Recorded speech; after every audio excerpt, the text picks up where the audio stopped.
जय हिंद साथियों, जैसा कि आप लोग का होमवर्क से टेलीग्राम पे के माध्यम से भी आप लोग को जा रही होगी और वो पेड ग्रुप है। जैसा कि पेड ग्रुप ज्वाइन करने के लिए भी आप जा सकते हैं। क्वेश्चन के नीचे में आपका नंबर दिया गया है, आप उसे ज्वाइन कर लीजिए। और जो भी साथी किए होंगे, आप देख रहे होंगे, तो जो भी साथी टेलीग्राम को नहीं ज्वाइन किए हैं जाकर के ज्वाइन कर लें और आप जो है बिहार एसआई की तैयारी के लिए आप अपनी तैयारी में चाँद 4 लगा सकते हैं। चलिएगा, बताइएगा रैयतवाड़ी व्यवस्था के प्रतिपादक कौन हुए थे? सैयद थॉमस मुनरो एवं कैप्टन रीड, दोनों व्यक्ति थे ना, थॉमस मुनरो एवं कैप्टन रीड थे। बताना है सबसे पहले जो है रैयतवाड़ी व्यवस्था कहाँ स्टार्ट हुआ? सही है, बारामहल जिला। बारामहल जो है कहाँ पड़ता है? मद्रास के क्षेत्र में पड़ता है। सही है, मद्रास के क्षेत्र में ही बारामहल पड़ता है। कब लगाया गया था पहली बार? 1792 में। सही है, 1792 में किसके द्वारा लगाया गया था? सही है, कर्नल रीड के द्वारा लगाया गया। सही है, कर्नल रीड के द्वारा लगाया गया। इसके बाद अगर हम मद्रास की क्षेत्र की बात करें तो मद्रास के क्षेत्र में जो है कब लगाया गया था?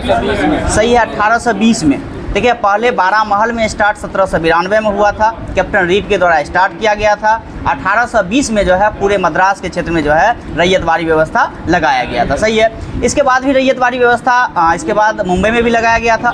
कब लगाया था? सही है, 1825 में लगाया गया था। सही है, 1825 में। कितने प्रतिशत भूभाग पे लगाया गया?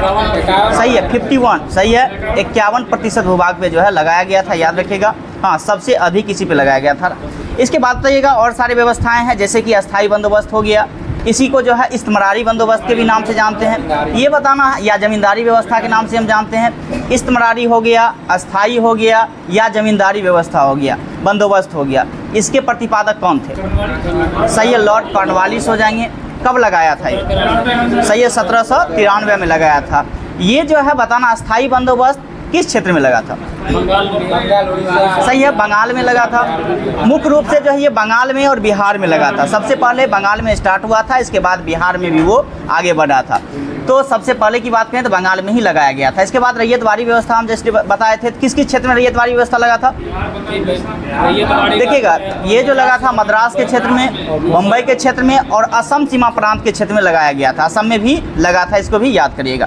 इसके बाद भी एक था आपका जो हॉल्ट मैकेजी के द्वारा स्टार्ट किया गया था, महालवाड़ी व्यवस्था ना, महालवाड़ी व्यवस्था। महालवाड़ी व्यवस्था ये कब स्टार्ट हुआ था? 1822 में लगाया गया था। बताना है ये किस क्षेत्र में लगा था? महालवाड़ी व्यवस्था। सही है, उत्तर प्रदेश, मध्य प्रदेश के क्षेत्र में लगा था। सही है, और आप पंजाब के क्षेत्र की भी कह सकते हैं, पूर्वोत्तर क्षेत्र, सॉरी पूर्वोत्तर नहीं, आप पंजाब पश्चिमोत्तर क्षेत्र आप कह सकते हैं। पंजाब के क्षेत्र में ये लगाया गया था। कितने प्रतिशत भूभाग पे लगा था? 29%। आप याद आसानी से कर सकते हैं। देखिए, 51% रैयतवाड़ी हो गया, 19% भूभाग पे आपका जमींदारी हो गया, और 100% में घटा करके लिख दीजिए तो 21% बचेगा। 29%। कैसे 29 होगा? 51%, 19% कितना होगा? 30% ना बचेगा। कैलकुलेशन इतना खराब नहीं रखना है।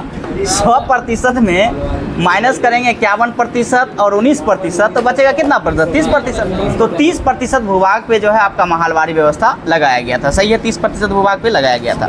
इसके बाद बताएगा और इसके प्रतिपादक कौन हुए या जन्मदाता कौन हुए? हॉल्ट मैकेजी हो जाएंगे। ये सब एग्जाम में पूछा जाता है बहुत ज़्यादा। इसके बाद बताएगा राजकोषीय कोषागार को जो है मुर्शिदाबाद से हटाकर कोलकाता किसने लाया? सही है, वारेन हेस्टिंग्स के द्वारा ही लाया गया था। वारेन हेस्टिंग्स का कार्यकाल बंगाल के गवर्नर जनरल के रूप में कब से कब तक? सही है, 1774 से लेकर के 1785 तक रहे थे, लेकिन वो बंगाल के गवर्नर के रूप में 2 साल काम किए थे। कब से कब तक? 72 से 74 तक। सही है, 72 से 74 तक। बंगाल के प्रथम गवर्नर जनरल, सही है, वारेन हेस्टिंग्स हो जाएंगे। एक वारेन हेस्टिंग्स है, एक लॉर्ड हेस्टिंग्स है। तो वारेन हेस्टिंग्स का कार्यकाल गवर्नर जनरल के रूप में हम देखें 74 से लेकर के 1785 तक, और लॉर्ड हेस्टिंग्स की बात करें तो उसका कार्यकाल 1813 से लेकर के 1823 तक, 13 से 23, 10 साल का उनका कार्यकाल रहा, याद रखिएगा। और उनके कार्यकाल के दरमियान एक प्रमुख घटना है जो कि नेपाल गोरखा आयुक्त के बारे में आप जानते होइए, अंग्रेज गोरखा आयुक्त के बारे में आप जानते होइएगा, जो ये कब से कब तक लड़ा गया था? 1814 से 16 तक। और ये किस संधि के तहत समाप्त हुआ? सुगौली के संधि के तहत ही समाप्त हुआ था। सही है, हाँ। इसके बाद बताइएगा, क्या बोले? 1818 में हो गया था। भारत में सूक्ष्म वित्तीय कंपनी गैर बैंकिंग वित्तीय कंपनियों का एक प्रकार का विनियामक प्राधिकरण कौन सा है? सही है, आरबीआई है, रिजर्व भारतीय reserve bank of India. RBI की स्थापना कब हुआ था? सही है, 1935 में, 1 अप्रैल 1935 को हुआ था। किस आयोग के? हिल्टन आयोग, यंग हिल्टन आयोग। सही है, कब आया था यंग हिल्टन आयोग? 1934 में आया था। आरबीआई के पहले गवर्नर कौन बने थे? ऑसबॉर्न स्मिथ बने थे। स्वतंत्र भारत के पहले आरबीआई के गवर्नर कौन रहे? सीडी देशमुख रहे। सही है, पहले जो है ऑसबॉर्न स्मिथ हो जाएंगे, इसके बाद सीडी देशमुख जो कि स्वतंत्र भारत के पहले गवर्नर थे। इसके बाद रहेगा अभी वर्तमान में अगर हम बात करें आरबीआई गवर्नर कौन है? शक्तिकांत दास है। किस क्रम के हैं? 25वें क्रम के हैं। सही है, 25वें क्रम के हैं शक्तिकांत दास। रुधिर वाहिकाओं जो कि एकल एंडोथीलियम स्तर से निर्मित होती है वह क्या है? केशिकाएं। केशिकाएं याद रखिएगा, केशिकाएं हो जाएंगे, केशिकाएं। इसके बाद रहेगा डीआरडीओ का सर्वोत्तर क्या है? मोबाइल सेतु निर्माण सुविधा, हाँ उस समय का होगा, हाँ मोबाइल सेतु निर्माण सुविधा था। इसके बाद रहेगा ग्लोबल जेंडर गैप इंडेक्स जो है किसके द्वारा जारी किया जाता है? सही है, वर्ल्ड इकोनॉमिक फोरम यानी WEF के द्वारा ना, WEF के द्वारा ही जारी किया जाता है।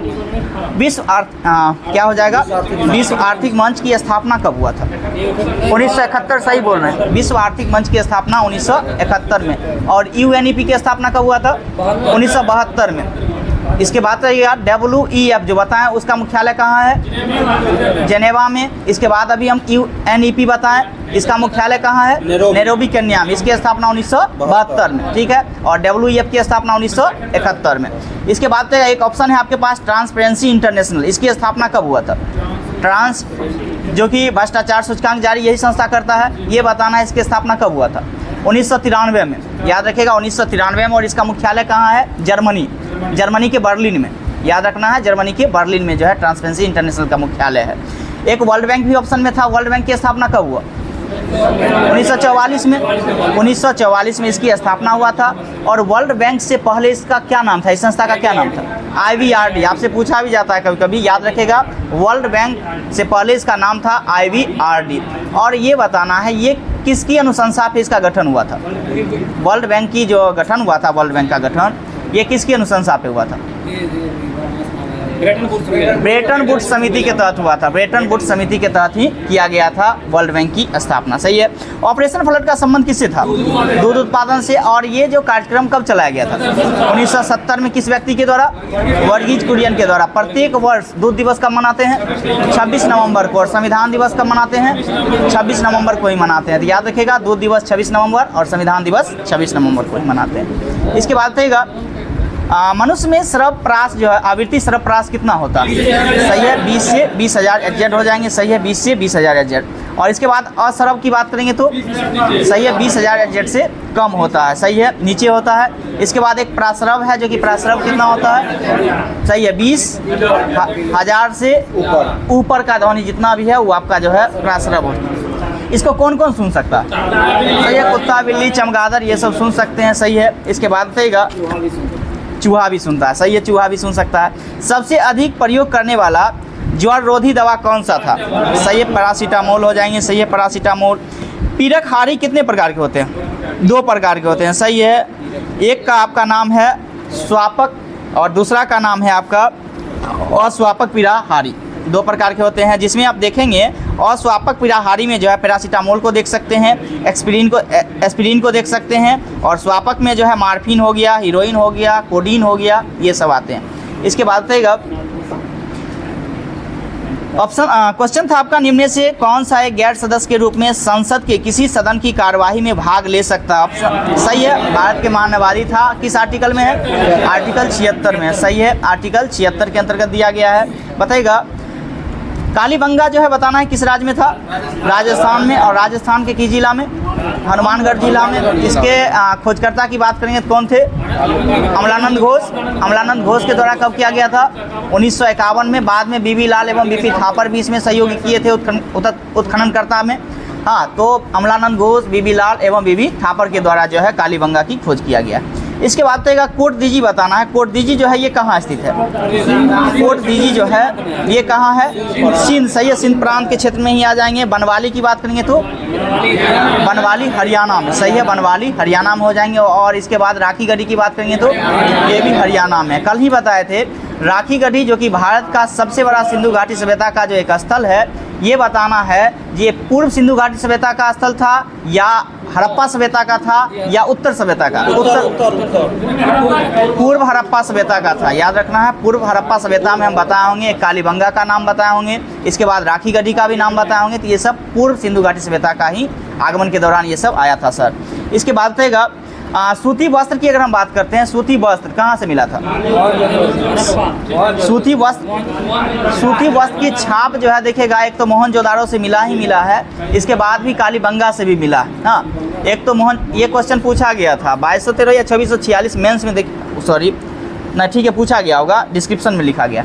तो ये क्वेश्चन आपसे पूछा गया था, तो ऑप्शन में था आपका मोहनजोदारो, कालीबंगा ऑप्शन नहीं था। तो आप जो है हाँ मोहनजोदारो याद रखिएगा। अगर ऑप्शन नहीं है तो आप कालीबंगा लगा दीजिएगा। इसके बाद रहेगा दूरदृष्टि दोष में जो है किस लेंस का प्रयोग करते हैं? सही है, दूरदृष्टि में उत्तल। हाँ, इसके बाद अगर हम बात करेंगे दूरदृष्टि दोष में जो है कहाँ की वस्तु स्पष्ट रूप से दिखाई नहीं देती? नज़दीक का नहीं देती है। हाँ, वही हम कह रहे हैं, यानी दूरदृष्टि दोष में दूर की वस्तुएं स्पष्ट रूप से दिखाई देगी लेकिन निकट की वस्तुएं दिखाई नहीं देगी। और इसको दूर करने के लिए कौन सा लेंस? उत्तल लेंस का प्रयोग करते हैं। अभिसारी या अपसारी? अभिसारी। हाँ, याद रखिएगा, कभी कभी आपको अपसारी अभिसारी में फंसाएगा, तो याद रखिएगा अभिसारी लेंस का प्रयोग करते हैं, उसी को जो है उत्तल लेंस भी बोला जाता है। निकट दृष्टि दोष की अगर हम बात करेंगे तो निकट दृष्टि दोष जो है बताना है किस में जो है, किस माध्यम में जो है स्पष्ट जो है छवि दिखाई देती है? निकट में निकट की वस्तु स्पष्ट रूप से दिखाई देगी और दूर की वस्तुएं स्पष्ट रूप से नहीं दिखाई देगी। और इसको दूर करने के लिए किस लेंस का प्रयोग करेंगे? अवतल लेंस का, यानी अपसारी ना, अपसारी लेंस का प्रयोग करेंगे। इसके बाद भी एक था आपका जरा दूरदृष्टता, ये बताना ये कब होता है? सही है, जब उंडराज हो जाता है और दोनों तरीका से जो है या दूरदृष्टि हो या निकट दृष्टि दोष हो, ये दोनों समाप्त हो जाते हैं, तब जाकर के जो है द्विफोकल लेंस का प्रयोग करते हैं। जिसमें जो है लिखने पढ़ने की अगर हम बात करते हैं तो उसके लिए कौन सा लेंस का प्रयोग किया जाता है? उत्तल लेंस का। और सीधा किसी वस्तु को देखने के लिए जो है अवतल लेंस का प्रयोग करते हैं। हाँ, क्योंकि झुक के नीचे पढ़ेंगे कैसे? नीचे करके, उसके लिए उत्तल है, और सीधा देखने के लिए अवतल लेंस का प्रयोग करते हैं। एक आपका होता है अबिंदुकता। हाँ, अबिंदुकता में बताना है, ये बताना है जिसमें किस प्रकार के लेंस का प्रयोग करते हैं? सही है, सिलेंडरी आकार का ना, सिलेंडरी यानी बेलनाकार आकार का जो है लेंस का प्रयोग हम करते हैं। सही है। इसके बाद बताएगा पूर्वी द्वीप समूह की खोज किस पुर्तगाली नाविक ने किया था? सही है, वास्को डी गामा के द्वारा किया गया था। सही है। इसके बाद बताइएगा वास्को डी गामा को जो है किस भारतीयों ने उसका सहायता किया था? सही है, अब्दुल मनीद के द्वारा सहायता किया गया था। गुजरात का एक व्यापारी था, ये भी सही है। भारत कब आया था? 1498 में आया था। सही है। दूसरा पुर्तगाली कौन था जो भारत आया था? सही है, कैब्राल, याद रखिएगा, अल्वेज कैब्राल। हाँ, जो कि कब आया था? 1500 में आया था। सही है। दूसरी बार जो है वास्को डी गामा भारत कब आया था? 1502 में। और तीसरी बार कब आया? 1624 में, याद रखना है। सही है, यानी 1498 में पहली बार, दूसरी बार की बात करें तो 1502 में, और तीसरी बार की बात करें तो 1524 में, यानी 3 बार जो है पुर्तगाली वास्को डी गामा भारत में आया था। और 1526 में वो मर भी गया था। हाँ, 24 में 3 बार जो है, 26 में मर गया था। 3 बार पुर्तगाली जो है वास्को डी गामा भारत आया था। एक तो आपका था 1498, 1502 और 1524 में, और 1526 में वो मर गया था। सही है। इसके बाद बताइएगा पुर्तगाली जो है भारत को पूर्ण रूपेण कब छोड़ दिया था? सही है, 1961 में। और किस राज्य को ज़्यादातर पकड़े हुआ था? गोवा को। सही है, गोवा को पकड़े हुआ था। गोवा जो है, गोवा को राज्य के रूप में कब अपनाया गया था? 1987। और 1987 से पहले ये क्या रहा? यूटी था, यानी केंद्र शासित प्रदेश के रूप में गोवा था। सही है। इसके बाद बताइएगा बायोडीजल जो है निकालने के लिए किस किस चीज़ का प्रयोग करते हैं? सही है, एक तो करंज है, महुआ है, जेट्रोफा है, अरंडी है। हाँ, ये सब का जो है हम प्रयोग करते हैं, याद रखिएगा, कई बार एग्जाम में पूछा भी गया है। इसके बाद भी है जैसे सोयाबीन हो गया, तार हो गया, सूरजमुखी हो गया, ये सब से जो है बायोडीजल निकाला जाता है। इसके बाद बताइएगा किस भारतीय संघ में मनाया जाने वाला एक सांस्कृतिक त्यौहार है? हून, सही है, मणिपुर हो जाएंगे, सही है, हून याद रखेगा, मणिपुर बताइएगा। इसके बाद जो है जोनबिल मेला जो है किस राज्य में लगता है? सही है, जोनबिल मेला की बात करेंगे तो असम में लगता है, याद रखेगा, जोनबिल मेला असम में। बिहू भी असम में ना, बिहू भी कहाँ? तो असम में। बाइखो एक अम्बुकासी है या अम्बुबाची मेला, ये कहाँ? ये भी असम में लगती है, सही है। इसके बाद रहेगा नीरमहल महोत्सव या त्यौहार किस राज्य में मनाया जाता है? नीरमहल त्यौहार हो गया। इसके बाद गाड़िया पूजा हो गया, ये सब किस राज्य में? त्रिपुरा में, याद रखेगा।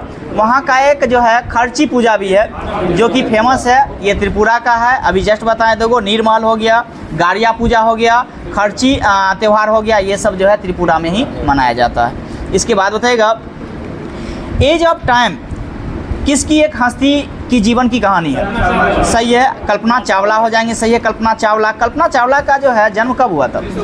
1962 में हुआ था, सही है, 1962 में हुआ था। और अगर हम बात करें जन्म को लेकर किस राज्य में हुआ था? हरियाणा में हुआ था।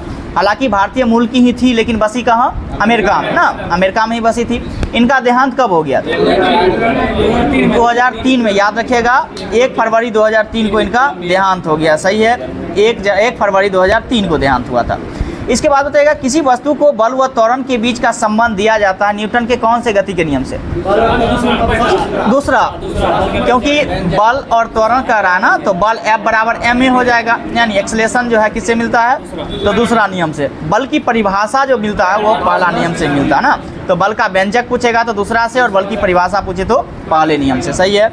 न्यूटन टोटल कितना नियम दिया था? 3 नियम दिया था। पहली बार कौन से पुस्तक में ये प्रकाशित हुआ था? प्रिंसिपिया पुस्तक में, कब? 1687, सही है, 1687 में हुआ था, सही है, 1687। दुर्गावती जलप्रपात बिहार के किस जिला में? सही है, कैमूर जिला में हो जाएंगे, सही है, कैमूर जिला। कर्मनासा जलप्रपात की बात करेंगे तो ये कहाँ है? सही है, बक्सर, याद रखिएगा, कर्मनासा जलप्रपात की बात करेंगे तो बक्सर जिला में है, सही है। इसके बाद धुआं कुंड जलप्रपात, ये कहाँ स्थित है? सही है, रोहतास के सासाराम में, रोहतास के सासाराम में है, जो कि कहाँ है? तो सॉरी क्या था? तो धुआं कुंड जलप्रपात। इसके बाद एक मच्छर कुंड है, ये भी वहीं है, याद रखिएगा, धुआं कुंड और मच्छर कुंड ये दोनों जो है रोहतास में ही है। इसके बाद रहेगा ककोला जलप्रपात जो कि फेमस है, ये नवादा में, कई बार एग्जाम में ये भी पूछा गया है ककोला जलप्रपात को लेकर के, ये कहाँ है? नवादा में। जियार कुंड, क्या चीज? मच्छर कुंड हो गया, धुआं कुंड हो गया, ये दोनों रोहतास सासाराम, सही है। हाँ, ये सब क्वेश्चन पूछेगा ही। और अब बिहार दरोगा में भी बिहार से क्वेश्चन 3-4 क्वेश्चन पूछेगा, तो कोशिश करेंगे धीरे धीरे बिहार को एक जिला एक दिन लेंगे, एक जिला उसका, एक जिला उसका, और बिहार को भी अच्छा से पढ़ने का प्रयास करेंगे। इसके बाद रहेगा एक जियार कुंड की बात करेंगे तो ये बताना जियार कुंड जलप्रपात कहाँ है? भोजपुर में, भोजपुर, याद रखेगा। जियार कुंड की बात करेंगे तो भोजपुर, और अभी मच्छर कुंड और धुआं कुंड की बात किए तो रोहतास सासाराम, सही है। एक है तेलहर कुंड, ये कहाँ है? कैमूर, सही है, तेलहर कुंड की बात करेंगे तो ये कैमूर में हो जाएंगे, सही है, कैमूर में हो जाएंगे। इसके बाद बताइएगा लुसेंट से पूछते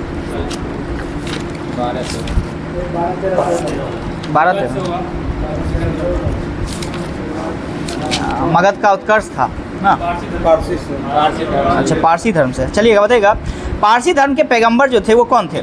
सही है, जरथुस्त्र थे, जो कि कहाँ के थे? ईरानी थे ना, ईरानी के थे, सही है, ईरान के थे।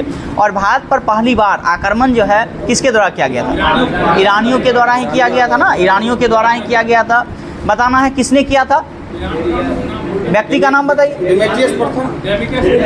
सही है, सही बोल रहे हैं, डेमियस प्रथम के द्वारा, या आप उसे दारा द्वितीय के नाम से भी जानता है, तो दारा द्वितीय या डेमियस प्रथम के द्वारा किया गया था, सही है। इसके बाद में पश्चिमोत्तर भारत पर किया था। हाँ, इसके बाद बताइएगा इनके शिक्षाओं का संकलन, यानी पारसी धर्म के शिक्षाओं का संकलन जो है किस नामक ग्रंथ में जो है? सही है, जैन अवस्था में है, सही है। इसके बाद बताइएगा जो कि पारसियों का धार्मिक ग्रंथ है ना, जैन अवस्था। इसके बाद बताइएगा इनकी शिक्षाएं जो थी वो इनका मूल शिक्षा का सूत्र क्या था? सही है, सद्विचार, सद्वचन और सद्कार्य, सही है, सद्विचार, सद्वचन और सद्कार्य हो जाएंगे। इनके अनुयायी एक ईश्वर को क्या मानते थे? अहूर मानते थे, सही है, अहूर हो जाएंगे। बताना है इस धर्म के अनुयायी को जो है क्या कहा जाता था? अग्नि पूजक भी कहा जाता है, यानी कि पारसी धर्म के अनुयायी को अग्नि पूजक के नाम से भी जानते थे। इसके बाद है आपका मगध राज्य का उत्कर्ष। ये बताना है मगध के संस्थापक कौन थे? सही है, वेदरथ एवं जरासंध दोनों थे, वेदरथ एवं जरासंध हो जाएंगे, जो कि मगध के संस्थापक थे। मगध के क्षेत्र को विस्तार करने के लिए कितने राजवंश का उदय हुआ? 3 गो का आप देख सकते हैं मुख्य रूप से। एक तो आपका हर्यक वंश देख सकते हैं, दूसरा शिशुनाग वंश और तीसरा नंद वंश ना। एक तो आपका हर्यक वंश हो जाएंगे। इस मौर्य वंश को तो वास्तविक सत्ताएं उसके पास आ जाएगी, मौर्य वंश जब चलेंगे तो बताएंगे उसको विशेष से। हाँ, वो भारत का वास्तविक संस्थापक जो है फिर चंद्रगुप्त मौर्य से। लेकिन स्टार्टिंग में ये मगध को बढ़ाने का जो योगदान रहा वो 3 वंश का प्रमुख रहा, जो कि आपका एक तो हर्यक वंश है, इसके बाद शिशुनाग है और इसके बाद नंद वंश है। इसके बाद बताना है शिशुनाग वंश हर्यक वंश में जो है, हर्यक वंश के संस्थापक कौन थे? बिंबिसार थे। बिंबिसार का पीरियड कब से कब तक रहा था?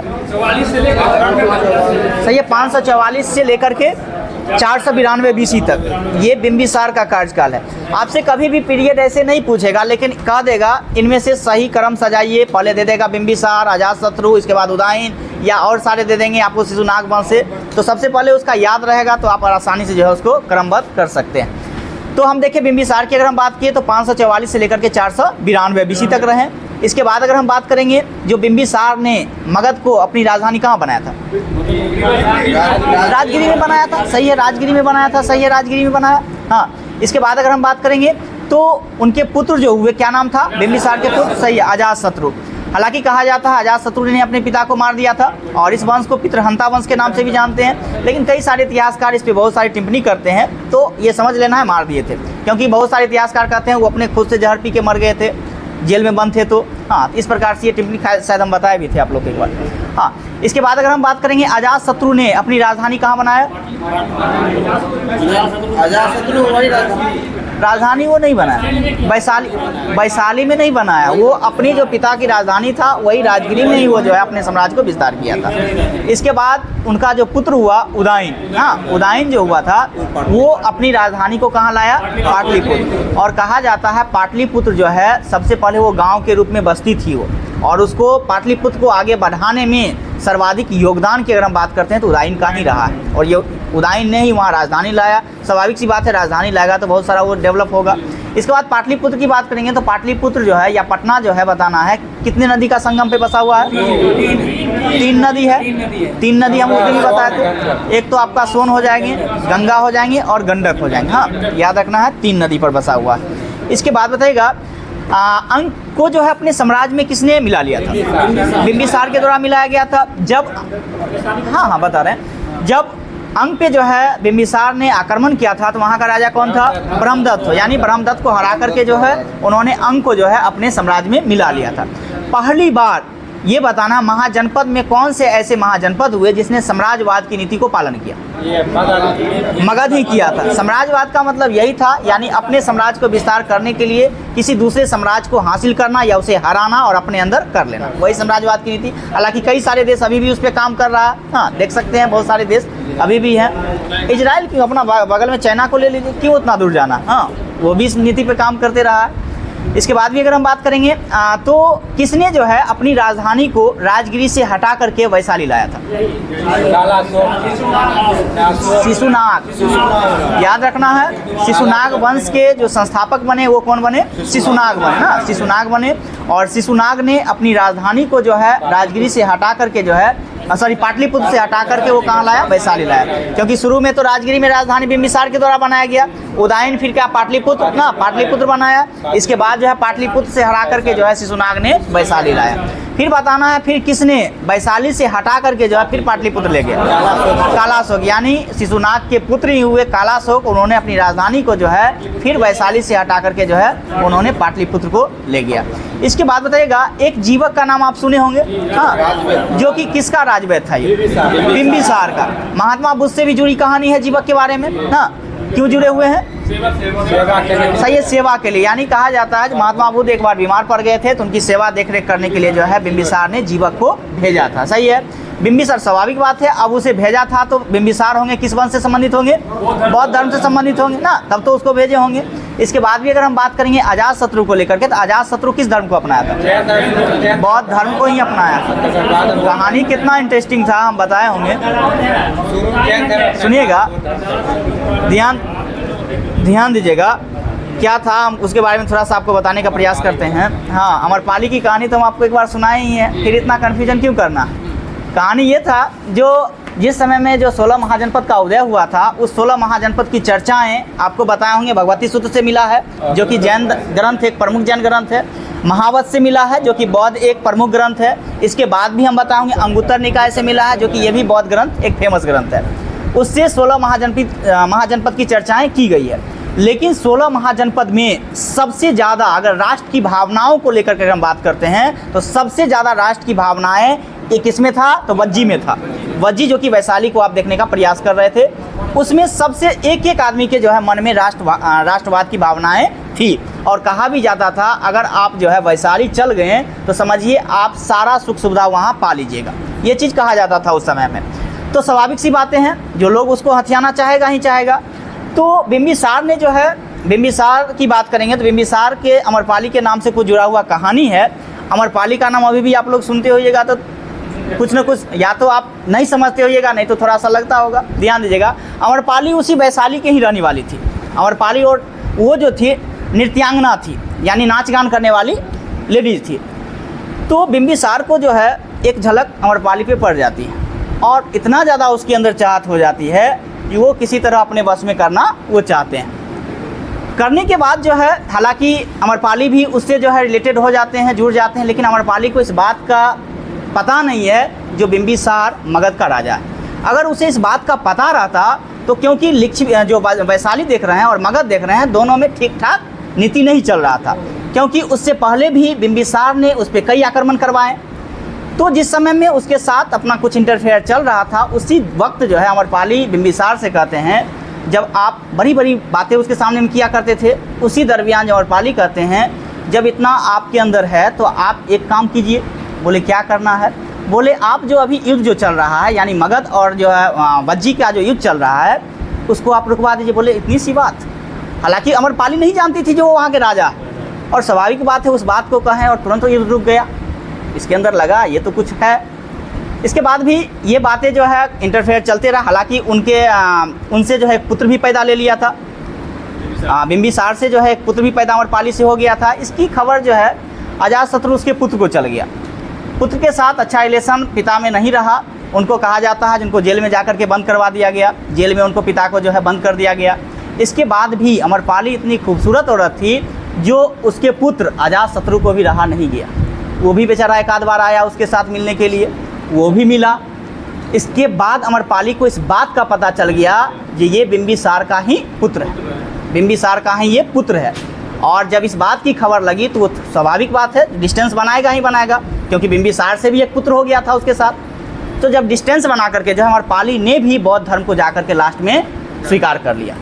और जब अमरपाली आगे बढ़ी बौद्ध धर्म को स्वीकार करने के लिए, तो तुम आगे आगे चलो हम पीछे पीछे चलेंगे, और अजातशत्रु भी वहाँ जाकर के बौद्ध धर्म को स्वीकार किया। तो अजातशत्रु कभी भूलना नहीं, वो बौद्ध धर्म के ही जुड़े हुए लोग थे और बौद्ध धर्म को उन्होंने स्वीकार किया था। वही बौद्ध धर्म की सुनने के लिए हम इतना चीज़ आपको बता दी। इसके बाद बताना है आपको, अगर हम बात करेंगे मगध का उत्कर्ष में, तो बताना है मगध के उत्कर्ष में जो है एक नंदवंश भी था। नंदवंश के संस्थापक कौन थे?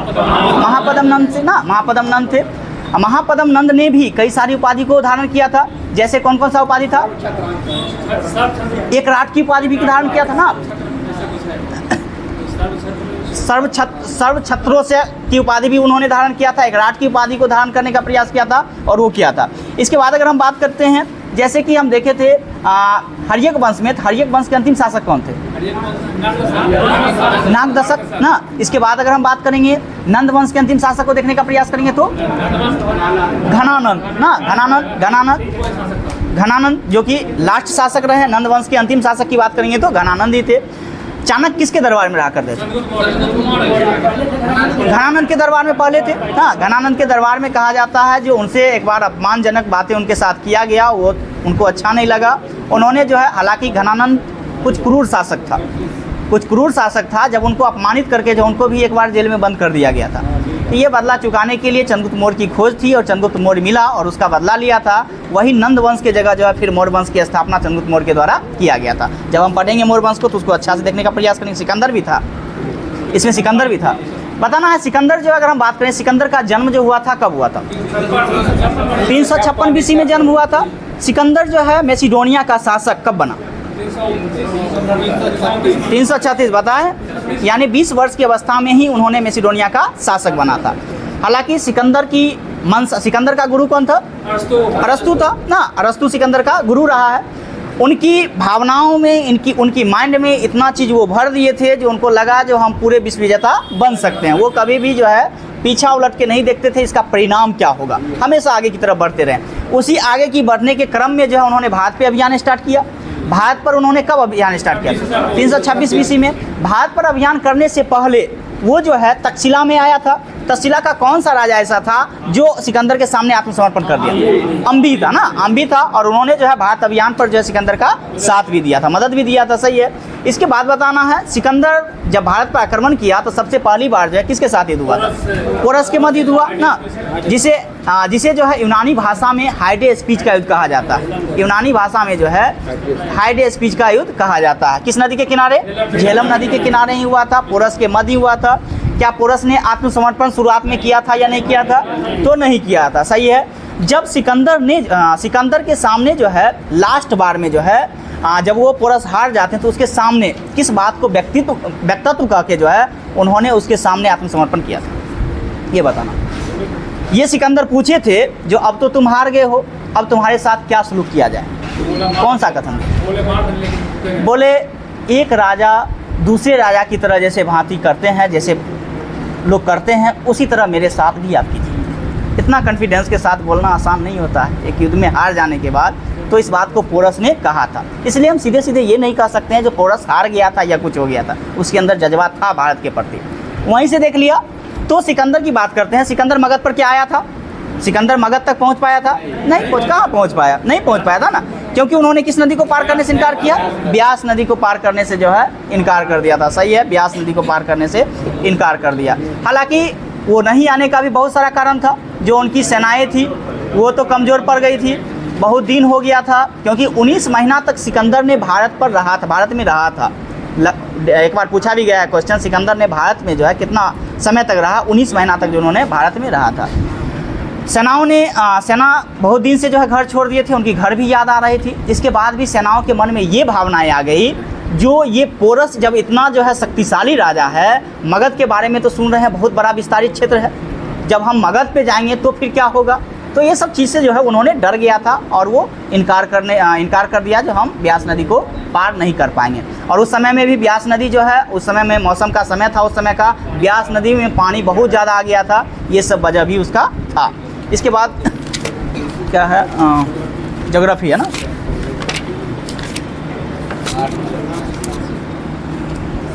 कितना नंबर है? 8। चलिएगा, बताइएगा। भारत के कुल क्षेत्रफल का लगभग जो है कितना प्रतिशत भाग पे कृषि होता है? सही है, 51% भाग पे लगभग में जो है कृषि होती है। सही है। चारागाह की बात करेंगे तो 4% पे सही है। और इसके बाद वन की बात करेंगे तो 21% सही है। हालांकि ये वन का रिपोर्ट प्रत्येक 2 साल पे आते रहती है, तो आप इसको अच्छा से देखने का प्रयास करिएगा। वन सर्वेक्षण रिपोर्ट जो है एग्जाम में पूछा जाने की संभावनाएं होती है और बीपीएससी और बिहार दरोगा में पूछा जा सकता है। इसको रिपोर्ट को करंट अफेयर्स में देखिएगा अच्छा से, कितना प्रतिशत पर है वो चीज़ को जो है देखने का प्रयास करिएगा। और अभी फिलहाल उतना नहीं होगा। 27% कहाँ से आ जाए? 24.67% के करीब में होगा वो। हाँ, वन एवं वनावरण दोनों होगा। हाँ, तो ये दोनों मिला करके होगा। 27 नहीं, नहीं उतना कहाँ, 24.67 पे ही जाना। हाँ, उतना नहीं जाना है, तो बढ़ना एकाएक बढ़ जाएगा। सबसे ज़्यादा अगर हम परसेंटेज की बात करें तो किस राज्य में सबसे ज़्यादा परसेंटेज में वन है? वो मिजोरम में है। और सबसे अधिक वन की बात करेंगे तो मध्य प्रदेश में। सही है, मध्य प्रदेश में हो जाएंगे। इसके बाद बताइएगा, कृषि किस राज्य का विषय है? सॉरी, कृषि जो है किसका विषय है? तो राजसूची का विषय है। सही है, राजसूची का ही विषय है। राजसूची में अभी कितना विषय है? राजसूची में 61 विषय है। राजसूची में अभी 61 विषय है। उससे पहले कितना था? 66 विषय था। इसके बाद संवर्ती सूची में वर्तमान में कितना विषय है? संवर्ती में 52 है। पहले 47 हुआ करता था। जैसे कि एग्जाम्पल में वन हो गया, शिक्षा हो गया। हाँ, तो ये सब को जो है राजसूची से उठा करके, वन जीव हो गया, तो ये सब जो है राजसूची से उठा करके कहाँ? संवर्ती सूची में ले आया। इसके बाद अगर हम बात करें संघ सूची में कितना विषय शामिल है? 100 विषय शामिल है वर्तमान में। लेकिन इससे पहले कितना था? 97 था। भारत शासन अधिनियम 1935 के तहत संघ सूची में कितना विषय? 59 विषय। भारत शासन अधिनियम 1935 के तहत संघ सूची में 59 विषय। राज्य सूची में कितना विषय? 54 विषय। राज्य सूची में 54 विषय और संवर्ती सूची में 36 विषय। बिहार सीजीएल में जब उल्टा के आप जाइएगा देखने का प्रयास करिएगा तो मेंस में पूछा गया क्वेश्चन है ये। राज्य सूची में भारत शासन अधिनियम 1935 के तहत राज्य सूची में कितना विषय था? ये सब आप याद रखिएगा। इसको अब हवाई मैंने उन्हें दिया, नहीं आता है तो लिख लीजिए, हाँ, लेकिन याद रखिएगा। इसके बाद बताइएगा मत्स्य पालन बताना है क्या कहलाता है? सही है। पीसी कल्चर ये बताना है। विटी कल्चर किसका खेती है? अंगूर उत्पादन का है, सही है। इसके बाद पोमो कल्चर की बात करेंगे तो सही है, फलों का उत्पादन हो जाएंगे, सही है। हॉर्टिकल्चर की बात करेंगे तो बागवानी हो जाएंगे, सही है। एरोपोटिक्स की बात करेंगे तो हवा में पौधों को उगाना क्या कहलाता है? एरोपोटिक्स कहलाता है। फूलों का उत्पादन क्या कहलाता है? फ्लोरिकल्चर कहलाएंगे, सही है। मत्स्य पालन क्या कहलाएगा? पीसी कल्चर कहलाएगा, सही है। इसके बाद बताएगा IR20 किसकी किस्म? चावल का किस्म है। इसकी साक्ष्य भी सिंधु घाटी सभ्यता से मिला था। ये बताना है IR20 का जो है साक्ष्य कहाँ से मिला था? हड़प्पा से। IR20 का साक्ष्य सिंधु घाटी सभ्यता में भी मिला था और ये हड़प्पा से मिला था। और ये किसकी किस्म है? तो चावल की किस्म है, इसको याद रखिएगा। इसके बाद बताएगा ये बताना है स्थानांतरित कृषि में जो है विभिन्न भाग के नाम से जैसे हम जानते हैं, तो ये बताना है उत्तर पूर्वी भारत में जो है स्थानांतरण कृषि को क्या नाम से जानते हैं? सही है, झूमिंग कृषि। और ये भी क्वेश्चन आपसे पूछा जाता है, हाँ, याद रखिएगा। तो उत्तर पूर्व भारत में अगर हम बात करेंगे तो झूमिंग हो गया। मैक्सिको में अगर हम बात करेंगे तो सही है, मिल्पा हो गया। मैक्सिको, मौ से मिल्पा, याद रखेंगे आसानी से। ब्राज़ील में अगर हम बात करेंगे तो रोका, ब्राज़ील में रोका के नाम से जानते हैं। मलेशिया की बात करेंगे तो लदांग, तो इससे भी थोड़ा सा पकड़ा सकता है, मलेशिया लदांग। हाँ, मलेशिया में जो है जो स्थानांतरित कृषि होते हैं उसे क्या कहते हैं? लदांग कहते हैं, सही है। इसके बाद बताएगा दक्षिण पूर्वी राजस्थान में जो होता है स्थानांतरण कृषि उसे क्या कहते हैं? वालरे कहते हैं, सही है, वालरे हो जाएंगे। एक बार और दोहराइएगा। उत्तर पूर्वी भारत में होता है उसे क्या कहते हैं? झूमिंग कहते हैं। जो ब्राज़ील में होता है उसे क्या कहते हैं? सही है आपका रोका। इसके बाद जो मैक्सिको में होता है स्थानांतरण कृषि उसे मिल्पा कहते हैं। मलेशिया में जो होता है उसे लदांग कहते हैं। और दक्षिण पूर्वी राजस्थान में जो होता है उसे क्या कहते हैं? तो वालरे कहते हैं, सही है। गेहूं उत्पादन में प्रथम स्थान किस राज्य का है? उत्तर प्रदेश का है। लेकिन अगर हम बात करेंगे गेहूं उत्पादन में जो है सर्वाधिक सघनता में अगर हम बात करेंगे तो पंजाब, यानी इसका मतलब ये हुआ कम क्षेत्रफल पे जो है अधिक पैदावार होना। इसका मतलब ये हुआ प्रति हेक्टेयर वही है, तो सघन का मतलब वही है। प्रति हेक्टेयर की अगर हम बात करेंगे तो पंजाब हो जाएगा, यानी कम क्षेत्रफल पे जो है ज़्यादा पैदावार करना, यानी गेहूँ। तो ये आपका कहाँ है? तो ये आपका पंजाब है। और नहीं तो सीधा अगर हम बात करेंगे सबसे ज़्यादा तो आपका उत्तर प्रदेश हो जाएंगे। सबसे ज़्यादा चावल की खेती की बात करेंगे तो कहाँ? पश्चिम बंगाल में होता है, सही है, पश्चिम बंगाल में हो जाएंगे। इसके बाद बताइएगा बताना है जो खाद्यान्न उत्पादन जो है किस क्रांति से संबंधित है? हरित क्रांति, हरित क्रांति से संबंधित है। हरित क्रांति भारत में कब आया था? 1966-67, सही है। कहीं कहीं 67-68 भी देखने के लिए मिलेगा, लेकिन 66 से ही स्टार्ट हुआ था। क्वेश्चन ये भी पूछा जाता है कि किस पंचवर्षीय योजना के दौरान स्टार्ट हुआ था? तो याद कर सकते हैं 5-5 वर्ष पहले चला था। 51 से 56, 56 से 61, 61 से 66 और फिर 66 से 69 तक क्या रहा था? तो बंद रहा था। तो आप स्वाभाविक सी बात है जब 66-67 कर रहे हैं तो तीसरी पंचवर्षीय योजना हो जाएगा, क्योंकि 66 से 69 क्या रहा था? अवकाश रहा था, हाँ, योजना अवकाश रहा था। इसके बाद फिर 69 से 74 कौन सा योजना? चौथी।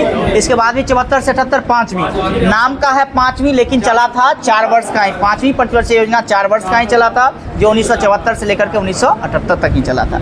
इसके बाद बताएगा और गरीबी हटाओ का नारा किस पंचवर्षीय योजना? 5वीं पंचवर्षीय योजना का ये नारा था, सही है। इसके बाद बताइएगा तिलहन उत्पादन का संबंध किससे है? किस क्रांति से? पीली क्रांति, सही है, पीली क्रांति हो जाएंगे, सही है। इसके बाद बताइएगा भारत में जो है हरित क्रांति का जनक किसे जानते हैं? MS स्वामीनाथन को, सही है, MS स्वामीनाथन को। और अगर हम वर्ल्ड में पूछ दे तो नॉर्मन बोरलॉग को, सही है। नॉर्मन बोरलॉग किस देश के थे? अमेरिका के थे, सही है। नॉर्मन बोरलॉग की बात करेंगे तो अमेरिका के थे। नॉर्मन बोरलॉग को नोबेल पुरस्कार भी मिला था। किस क्षेत्र में मिला था? शांति के क्षेत्र में मिला था, याद रखना, क्योंकि कृषि में नोबेल नहीं मिलती है। इस बात को भी ये नहीं कि आप कृषि से जुड़े हुए हैं तो कहिएगा कृषि, नहीं। शांति के क्षेत्र में जो है नॉर्मन बोरलॉग को नोबेल पुरस्कार दिया गया था, सही है। इसके बाद बताइएगा तेलहन प्रौद्योगिकी मिशन की स्थापना कब हुआ था? 1986 में हुआ था, सही है, 1986 हो जाएंगे। इसके बाद बताइएगा विश्व में तंबाकू का सबसे बड़ा उत्पादक एवं उपभोक्ता कौन है? सही है, चीन हो जाएंगे, सही है। और भारत का अगर हम स्थान की बात करेंगे तीसरा है ना, तीसरा है। इसके बाद हालांकि करंट में देख लीजिएगा, ये डाटा चेंज भी होते रहती है, करंट का आइडिया नहीं है मेरे पास तो आप देख लीजिएगा। इसके बाद रहेगा भारत में चाय की खेती जो है असम में स्टार्ट हुआ था, जो ब्रह्मपुत्र के क्षेत्र में बताना है ये कब हुआ था? 1840 में, सही है, 1840 में, सही है। बार बार पूछा भी जाता है, कैफीन हो गया, टेनिन हो गया, ये किस में पाई जाती है? चाय में पाई जाती है, सही है। इसके बाद रहेगा उलंग किस्म की एक चाय है, ये बताना है किस देश में जो है सर्वाधिक पाया? सही है, ताइवान, सही है, ताइवान याद रखिएगा। बताना है सबसे उच्च कोटि का कहवा जो है कौन सा? अरेबिका, अरेबिका होता है, सही है, अरेबिका। अरेबिका का जो या कहवा का जो है अन्य दो किस्म है, ये बताना कौन कौन सा है? रोबस्टा और लिबेरिका ना, रोबस्टा एवं लिबेरिका किसका है? तो ये आपका कहवा का ही जो है दो किस्म है, सही है। भारत में फूलों की खेती का जो है कितना प्रतिशत आर्किड जो है अरुणाचल प्रदेश में होता है? 9%, सही है, 9% जो है अरुणाचल प्रदेश में ही अकेले होता है। इसके बाद रहेगा और भारत में सबसे ज़्यादा आर्किड की खेती अरुणाचल प्रदेश में ही किया जाता है, सही है, अरुणाचल प्रदेश में। इसके बाद रहेगा आर्किड स्टेट के रूप में भी जानते हैं अरुणाचल प्रदेश को, हाँ। इसके बाद रहेगा भारत में प्राकृतिक रबर का सबसे अधिक उत्पादक कौन सा राज्य है? सही है, केरल हो जाएंगे, सही है। और मसाला में अगर पूछ दे तो अभी फिलहाल शायद मध्य प्रदेश हो गया। आप करंट में देखने का प्रयास करिएगा तो नया में क्या दिया? मध्य प्रदेश दिया, आंध्र प्रदेश है। आप एक बार करंट अफेयर्स को देख लेने का प्रयास करें, हाँ। नहीं, मसाला उत्पादन एक बार चेक कर लीजिए, शायद एमपी है, हाँ, एमपी नहीं होगा, एमपी ही याद रखिएगा। इसके बाद रहेगा सबसे ज़्यादा केसर उत्पादन की अगर हम बात करते हैं तो जम्मू कश्मीर, सही है, जम्मू कश्मीर हो जाएंगे। इसके बाद रहेगा तूर जो है ये किसकी किस्म है? अरहर का, सही है, दाल का है, उसी का नाम है। इसके बाद रहेगा अन्न भंडारण करते समय जो है नमी कितना प्रतिशत से नीचे होना चाहिए? सही है, 10% से कम ही होना चाहिए, सही है। इसके बाद रहेगा रबी फसल की अगर हम बात करें तो इसकी बुआई कब होती है? सही है, अक्टूबर नवंबर में इसकी बुआई होती है। और कटाई की बात करेंगे तो मार्च अप्रैल में जो है इसकी कटाई होती है, सही है। अब कुछ दिन के बाद ही इसकी बुआई भी होगी। जिसमें बताना है गेहूं की बात करेंगे तो ये किस प्रकार की फसल है? सही है, रबी फसल हो जाएंगे, सही है। इसके बाद दाल चना की बात करेंगे तो ये भी रबी फसल ही है। चना की बात करेंगे तो ये भी रबी फसल ही है। मक्का की बात करें तो कौन सी फसल? ये खरीफ फसल है। मक्का की बात करेंगे मुख्य रूप से ये देखिए हम लोग उगा लेते हैं, ये एक अलग बात है, लेकिन मुख्य रूप से वो खरीफ फसल के अंतर्गत ही आता है। वो यहाँ बिहार में तो उसका उस प्रकार से मानसून है जो आप हर समय जो उसको उगा लेते हैं, लेकिन मुख्य रूप से अगर हम बात करेंगे तो वो खरीफ फसल का ही उदाहरण है, सही है। इसके बाद रहेगा अगर हम बाजरा की बात करें तो ये भी खरीफ फसल का है, सही है। खरीफ फसल की बुआई कब होती है? सही है, जून जुलाई में। और इसकी कटाई की बात करेंगे तो सही है, सितंबर अक्टूबर के राउंड में जो है वही सितंबर अक्टूबर के राउंड में जो है या अक्टूबर नवंबर कह सकते हैं, उसकी कटाई उस समय में ही हो जाती है, सही है। इसके बाद बताएगा अक्टूबर नवंबर या नवंबर के राउंड में होती है, अक्टूबर नवंबर, हाँ, नवंबर के राउंड में जो इसकी कटाई होती है खरीफ फसल की। मूंगफली की बात करें तो मूंगफली की बताना है ये कौन सी फसल है? ये भी मूंगफली खरीफ फसल है। और मूंगफली उत्पादन में प्रथम स्थान किस राज्य का? गुजरात का है, सही है, गुजरात का है, सही है, गुजरात हो जाएंगे। इसके बाद बताएगा ज्वार हो गया, गन्ना हो गया, तिलहन हो गया, ये सब किस खरीफ फसल का ही है, सही है, ये खरीफ फसल के अंतर्गत ही आ जाएंगे, सही है। इसके बाद बताना है एक सिंधु घाटी सभ्यता में हम बताएंगे, आपको ऑप्शन देते हैं, सिंधु घाटी सभ्यता में इनमें से कौन सी फसल से लोग परिचित नहीं थे? ऑप्शन है आपके पास, गेहूं है, इसके बाद चावल है, इसके बाद अगर हम बात करें तंबाकू है, इसके बाद अगर हम बात करें गन्ना से नहीं था, याद रखना है, गन्ना से वो लोग परिचित नहीं थे। गन्ना याद रखिएगा, गन्ना कई बार एग्जाम में पूछा भी गया। इसके बाद रहेगा, हाँ, समय में था। इसके बाद रहेगा केंद्रीय आलू अनुसंधान संस्थान जो है कहाँ? शिमला है, सही है। देखिए पुर्तगाली तंबाकू उस समय में किया था, लेकिन उससे पहले भी था उस चीज़ के साथ, क्योंकि सिंधु घाटी सभ्यता तो फिर से विलुप्त हो गया था, उसकी चीज़ें रहा कहाँ?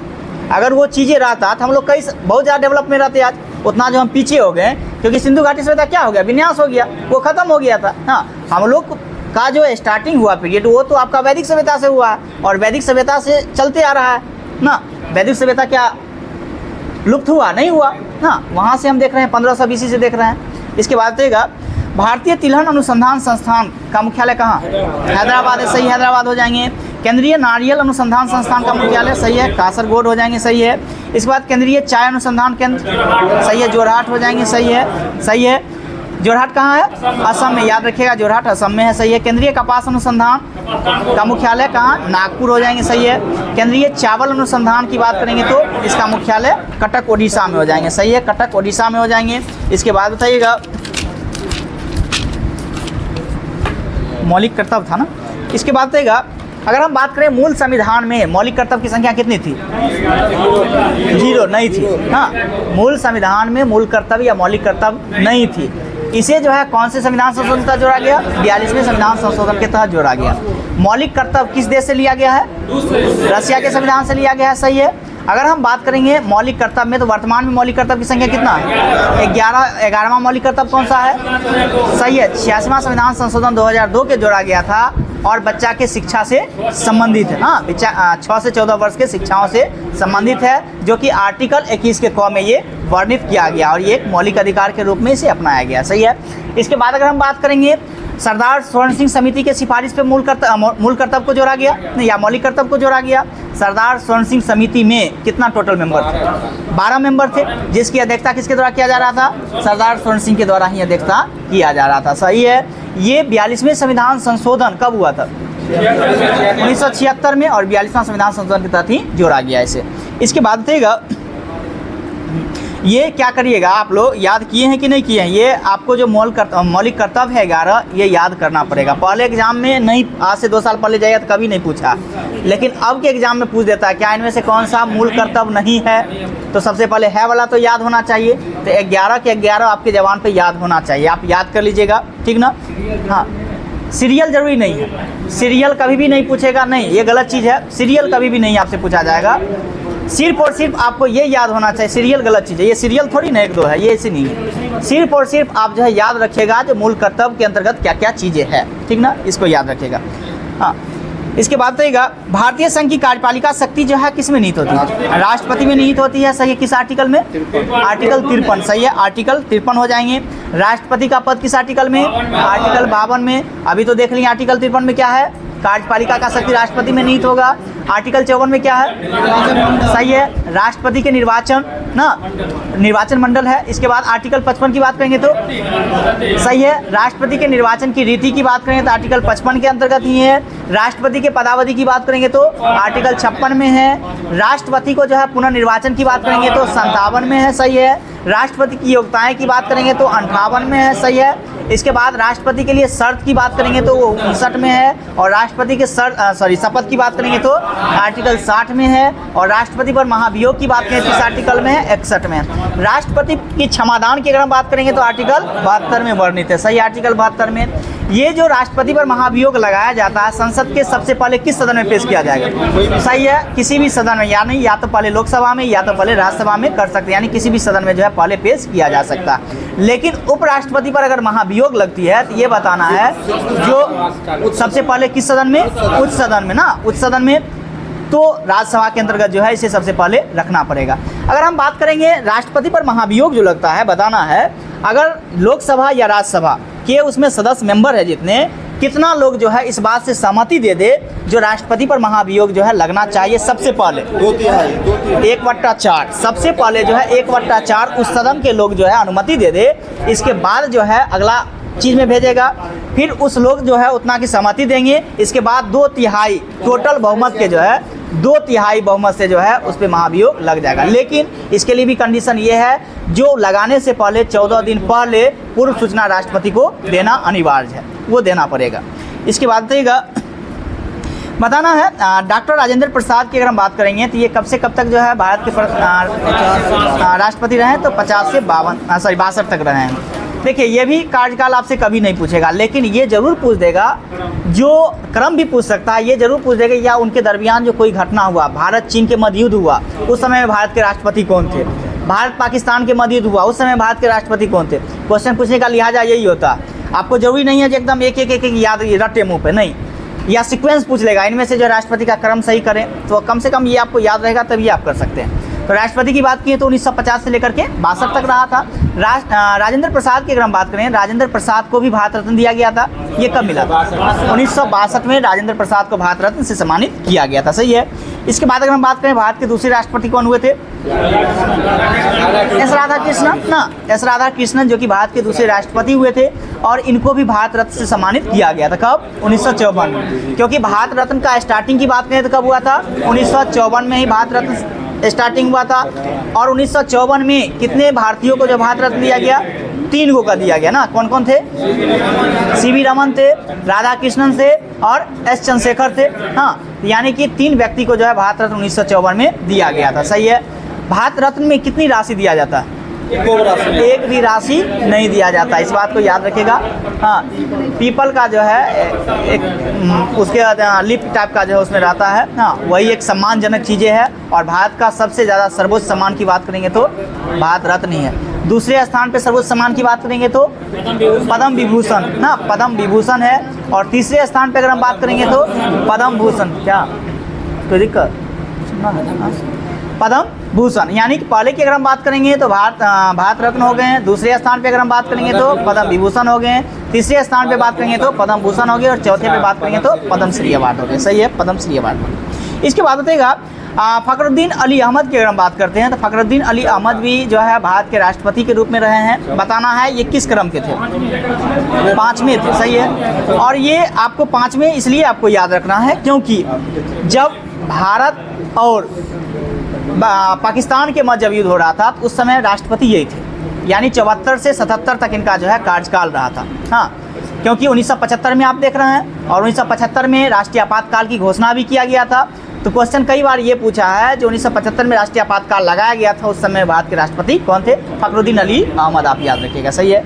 इसके बाद बताइएगा, सब तो हो ही गया पता कुछ ना, करंट अफेयर्स करवा दें? हो गया? चलिए ठीक है, पूछ लेते हैं। नहीं